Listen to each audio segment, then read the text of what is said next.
byatangiye nuko nguko nta n'ukundi kandi njye ndacyari mukuru w'isibo cyangwa se unyite Rwawugi.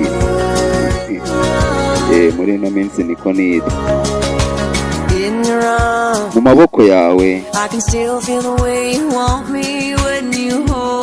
mpita mbyumva ko unshaka buri gihe iyo umfashe,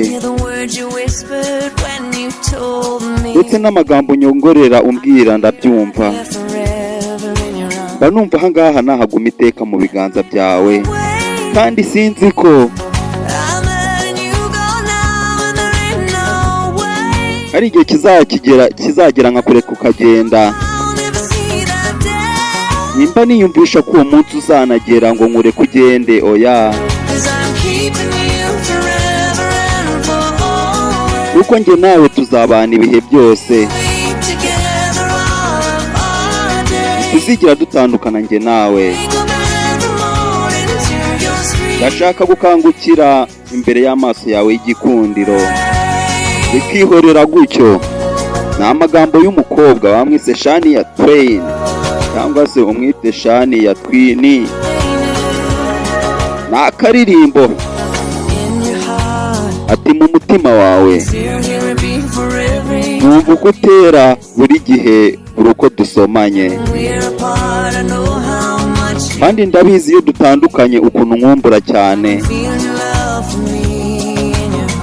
Nakumva urukundo nkunda mu mutima wawe, kandi sinzi ko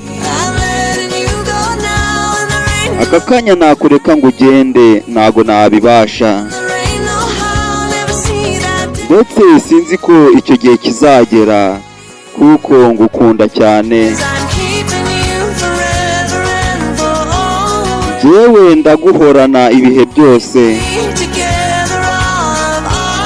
kandi tuzabana iminsi yose tuzamara ku isi. Ndashaka ngo buri gitondo njye mbona mu maso hawe igikundiro. Hari abantu bagira mu maso heza disi nka Nyirankarisha cyangwa se ka none hazanyica.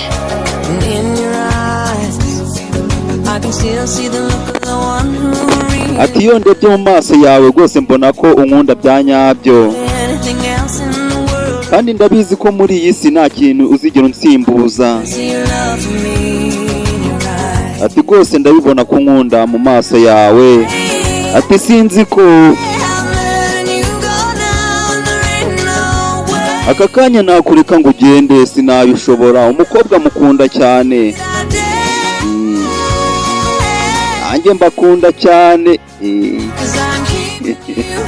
cyane cyane wa mwiza wo hepfo y'umuhanda. Mumumbwirire ko mwemera. Izina ntago ari ngombwa, yanyica. Yarambwiye ngo nzarigira